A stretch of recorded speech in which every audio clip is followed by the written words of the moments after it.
Have you ever talked to anybody about his soul and had him smile and walk away and you think, he didn't hear a thing I said? He didn't. Satan blinds his mind to these things. We talked last time about how Satan steals the word away. In the parable that Christ gave about the seed, he steals the word from those who would hear it. He blinds the mind. Well, what if somebody is bound to listen? All is lost then, right? No.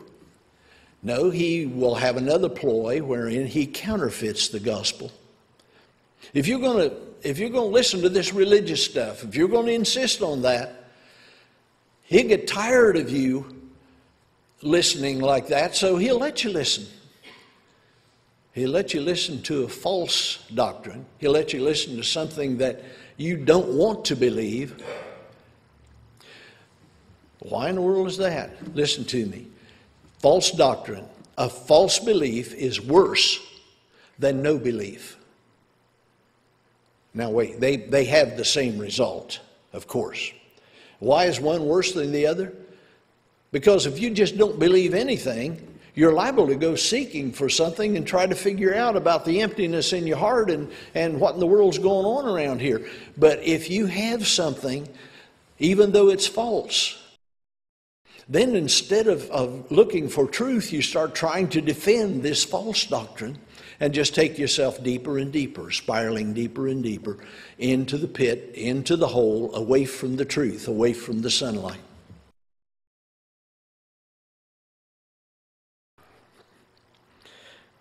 Here, I don't remember now, it's been a few months ago, preached here one Sunday, and I got the idea from 3 or 4 people afterward. Well, I think I kind of agree with what he said, but I think he overstepped it. I think he overstated it. What we said was doctrine is pure or it is poison. It is pure, then it delivers. If it's not pure, it's poison because it will trap people in that lie. And that's Satan's business. That's what he's trying to do. And we're helping him with doctrine that is not true. We trap people in a falsehood, and there they sit. Well, one thing he will do is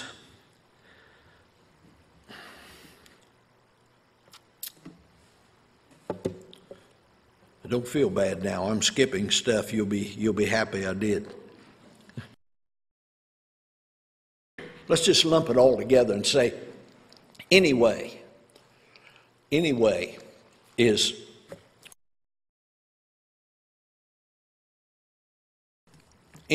the way to heaven. Well, you just have to believe and be sincere. That's all it takes. Believe and be sincere. And everything will be all right. See, the problem with these other people is they don't believe. So I believe. It's not so much the believing as what you believe. Belief is not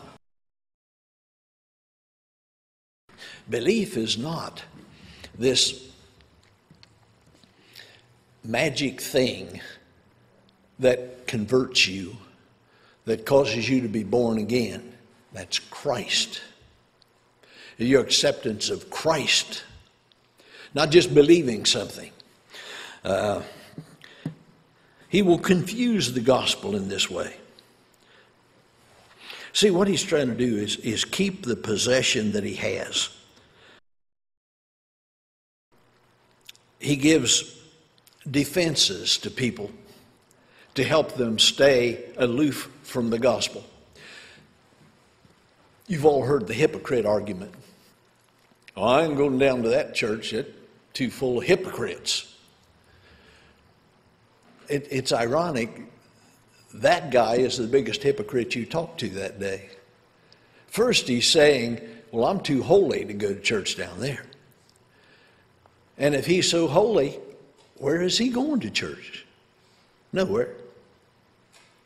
He's too holy to go to church any place. Hypocrites. Hypocrites keep people out of church. Hypocrites don't even have to exist. It's in the mouth of Satan to the mind of the unbeliever, and he blurts it out here.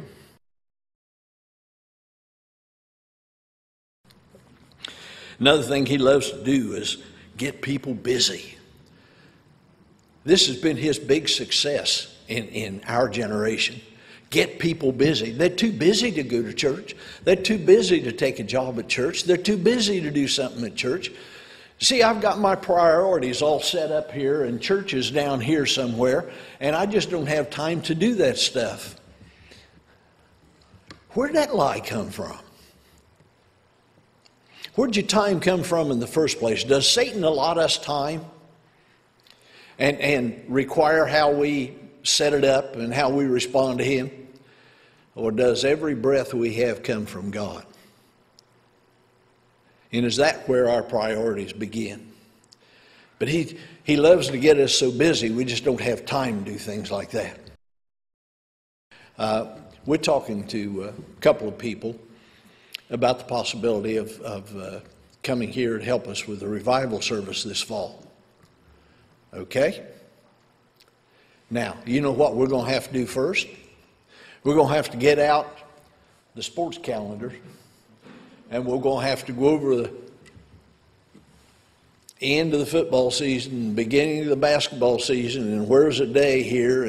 And now, if Trace and Courthouse both play home games, you don't schedule anything that day. You can't even have a committee meeting of 5 people. You only get 2.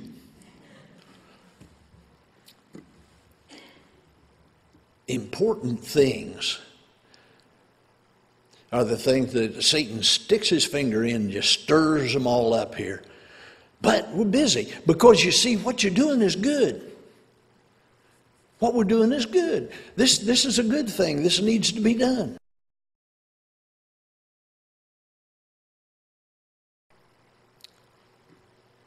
What's the right thing? What's the best thing? This is where the priority needs to be. I'm very sorry. This rain brought the return of a whole bunch of little stuff floating around in the air here. His biggest lie, though, that has affected us, and it affects the unbeliever. We can holler at the church about this, but this affects the unbeliever. He's told them that anything, you just fill in the blank there, put it up there, I just put it on a question mark, that blank is much more important to our youth than church is. Blank is more important to our youth than church is. There was a young man who was here for about a month, little guy, and he came in with his dad. Well, he came with his mom once, and then he came with his dad after that. But he came in. He's a distant relative. He went back to the door. He stood at the door with me before church started. Greeted everybody that came in here. When I got to the door at the end of church, pretty soon here he came, and he stood there and shook hands with people going out the door. Just personable. He had a problem. His problem was that he was giving evidence of being a very good football player. So his dad got him on a football traveling team that played on Sunday mornings, of course. He hauled him all over the place. They went to Cincinnati about 2 Sundays a week, and they went to Columbus one Sunday, and they went somewhere else another. I didn't see him anymore. He hasn't been in church since. You say, well, now that's good. I mean, that's a good thing. That's a good thing. Football is not the best thing. That's not what he needs. Because he's graduating from high school this year, and he's going out into the world, and he's going to need not a single thing that a traveling football team taught him. He's going to need things to help him in spiritual battles. He's going to need what he didn't get. Now, some people will turn around and blame the church for that. Yeah, you see, the church is failing the youth. His dad is not the church. His dad was the one that Satan whispered to, and he said, okay, that's good, we'll do it. This is not the only thing there is in the world to talk about. I realize that one simple little example that I have confidence in because I knew what happened and I knew what was said and done about it. And this was simply it. This is a good thing. This is what he needs. It's not what he needs. We need to understand that we're in a spiritual warfare. We're not just walking around in this world and God smiling on us. We have an enemy surrounding us, an enemy plotting against us constantly. Well, I get off that now. He